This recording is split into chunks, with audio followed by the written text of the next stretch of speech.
નમસ્કાર બાળ મિત્રો, આપણે આગળના વિડિયોની અંદર પ્રકરણ 10 પેટર્નની રમતમાંથી કેટલીક નવી અને અલગ પ્રકારની પેટર્નો આપણે ભણ્યા. સાડીની અંદર, દુપટ્ટાની અંદર, ચાદરની અંદર કેવી ડિઝાઇન હોઈ શકે છે એવી ડિઝાઇનો પણ આપણે રિપીટ કરતા શીખ્યા. બરાબર. અને હવે હવેના વિડિયોની અંદર આપણે આગળ અંક અને મૂળાક્ષરની પેટર્ન એટલે કે અંકો અને જે અહીંયા આલ્ફાબેટ આપેલા છે એ આલ્ફાબેટનો ઉપયોગ કરીને કે અંકનો ઉપયોગ કરીને આપણે એ પેટર્નો અહીંયા બનાવતા શીખવાનું છે. તો જોવાનું કે અહીંયા અંક અને મૂળાક્ષરની પેટર્ન એટલે કે અહીંયા જોયું કે આ મૂળાક્ષર એટલે કે આલ્ફાબેટ છે. બરાબર. તો એ આલ્ફાબેટની આપણે પેટર્ન અહીંયા જોઈશું. તો અહીંયા આપણને 6 ખાના આપ્યા છે અને આટલા ખાના અધૂરા મૂક્યા છે આપણા. બરાબર. એ આપણે પૂરા કરવાના છે. તો તમે અહીંયા વિચારશો કે અહીંયા આપણે પહેલા શાંતિથી વિચારવાનું છે કે આનો જે પેટર્ન મૂકી છે એને શું કરેલું છે એ જોઈને આપણે આપણને પેટર્ન પૂરી કરવાની છે. તો અહીંયા લખ્યું છે ABC. બરાબર. આપણે ABCD જોઈશું તો A B C D E F G H I J K L M N આ રીતે આપણે આખી ABCD આપણે લખતા હોઈએ છીએ. તો આપણે જોઈશું તો અહીંયા એને ABC નો ઉપયોગ કર્યો છે. A B અને C. બરાબર. તો અહીંયા એને કર્યું છે D E F એ આપણે જોયું. તો અહીંયા કર્યું છે G H I. તો અહીંયા શું આવશે? J K અને L આ આવશે. J K અને L. G H I J K L M N અને O P Q R આ રીતે આપણે આખી પેટર્ન પૂરી થાય છે. A B C D E F G H I J K L M N O P Q R આ રીતે આપણે આખી પેટર્ન આપણે પૂરી કરીએ છીએ. બરાબર. તો અહીંયા આપણને સંખ્યા અને એટલે કે અંક આપે છે અને આલ્ફાબેટ પણ આપે છે. ABCD ના અક્ષર પણ આપે છે. એ બંનેનો મિક્સ ઉપયોગ કરી અને અહીંયા પેટર્ન બનાવી છે. તો આપણે એ પેટર્ન જોઈશું. તો અહીંયા આપી છે પહેલા તો આપણે જોઈશું 28. બરાબર. તો અહીંયા જોઈશું તો 28 છે તો અહીંયા થયા 27. તો અહીંયા 26. તો અહીંયા 25. 28 ઊંધી ગણતરી છે. જો 28 27 26 25 તો અહીંયા આવશે 24 અહીંયા આવશે 23. બરાબર. હવે આપણે બાકી પાછળ ABCD નો અક્ષર તો Z Y X Y W એટલે કે W X Y Z. તો આ W ને આગળ શું આવશે? U અને V એટલે કે U V W આ ઊંધા આલ્ફાબેટ લીધા. ABCD ઊંધી લીધી છે. U V W X Y Z એ રીતે લીધી છે. બરાબર. એ રીતે આપણે આગળ જવાનું હોય. આ પેટર્નની અંદર તમે જુઓ તો અહીંયા તમને લખ્યું છે 864. બધામાં જો તમે 64 રિપીટ થાય છે.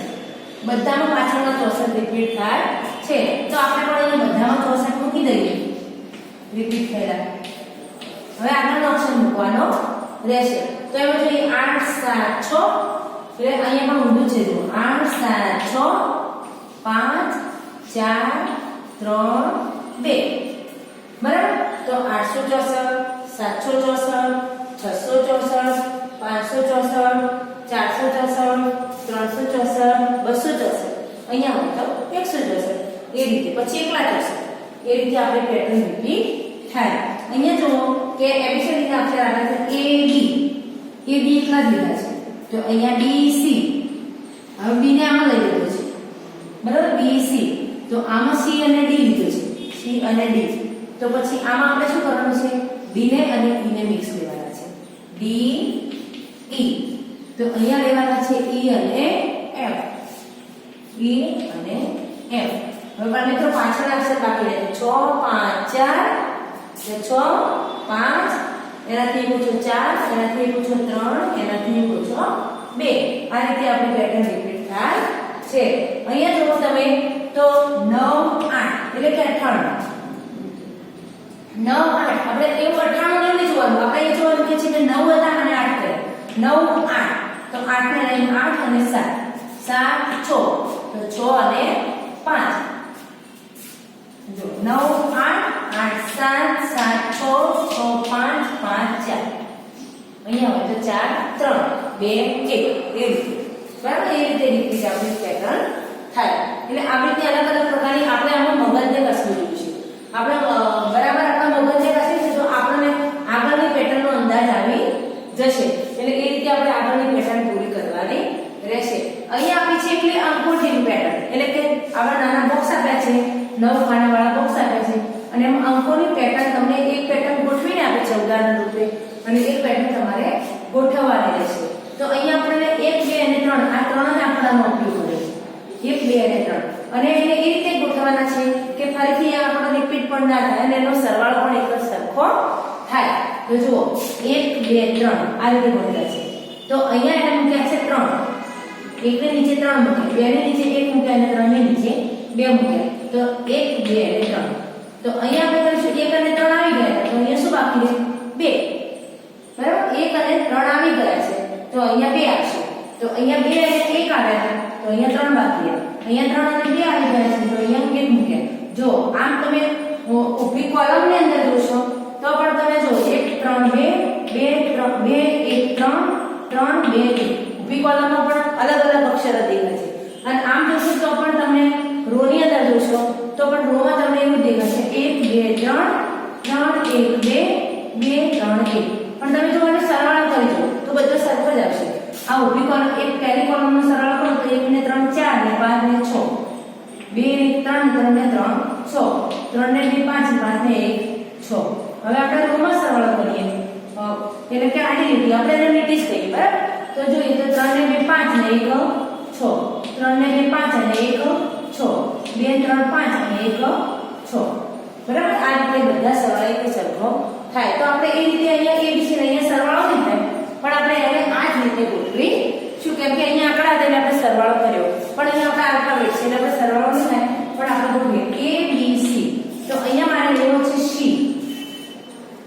તો અહીંયા B ની નીચે હું લઉં તો A બરાબર અને અહીંયા હું લઉં તો B C ની નીચે તો અહીંયા A અને C બંને આવી ગયા છે તો B મૂકી દઈશું અહીંયા B અને A આવી ગયા છે તો અહીંયા મૂકીશું C અને અહીંયા C અને B આવ્યા છે તો અહીંયા મૂકીશું A એટલે કે A B C C A B B C A C A C B B A C C B A આ રીતે આપણી પેટર્ન રિપીટ થાય છે તો આ હતી અંકોની પેટર્ન હવે જોઈએ કે સરવાળાનો સમાન નિયમ તો આગળ પાછળનો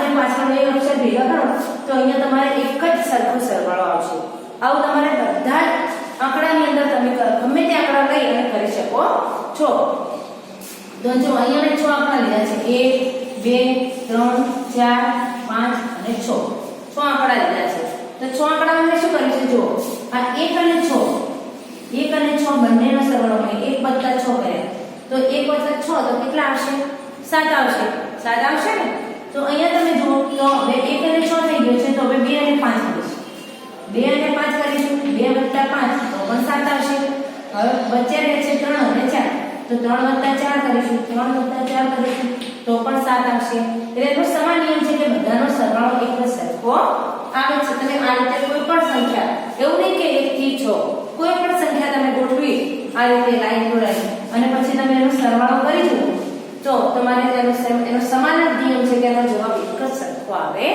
છે તો અહીંયા આપણે બીજો કોષ્ટક જોયું છે 11 12 13 14 15 16 આમ આંકડા લીધા છે તો તમે 11 + 16 કરો 11 + 16 એટલે કે એનો જવાબ આવશે 27 તો અહીંયા તમે 12 ને 15 કરશો ને તો તમે ગણતરી નહીં કરો પણ તો તમને 27 જવાબ આવશે એવું તમારે વિચારી દેવાનું અને 13 ને 14 કરો તો પણ 27 જવાબ આવે બધાનો સમાન જ નિયમ હોય 11 ને 16 તો એનો પણ 27 12 + 15 અને 5 ને 2 7 અને 1 ને 2 એટલે 27 આવે 13 + 14 એટલે 4 ને 3 7 અને 1 ને 2 બધું 27 આવે આ એનો સમાન નિયમ છે આ પણ તમને એક જાદુ લાગતો છે કે આવો કેવું આ રીતે આગળની પાછળની સંખ્યાથી વળી એકનો એક જ આવશે પણ આ રીતે આપણી આ પેટર્ન સરસ મજાની છે કે જેનો એક જ સરખો જવાબ આવે છે તો બાળમિત્રો આપણે આટલું આજે શીખીશું અને હવે આગળનો પાઠ આપણે આગળના વિડીયોની અંદર શીખીશું નમસ્કાર